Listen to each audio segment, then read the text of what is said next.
Hi guys, this is Jason and just doing a little bit of work on the Toyota Sequoia. I thought you guys would be interested in this.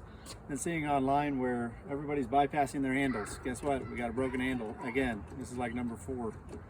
And so I thought, you know what? I've got an afternoon. I'll see if I can fabricate something myself.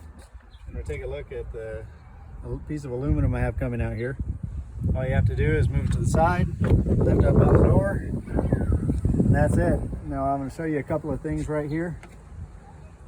If I can pop this off. All right, I don't know if you can see in there, but I just have it bolted to the slide bar.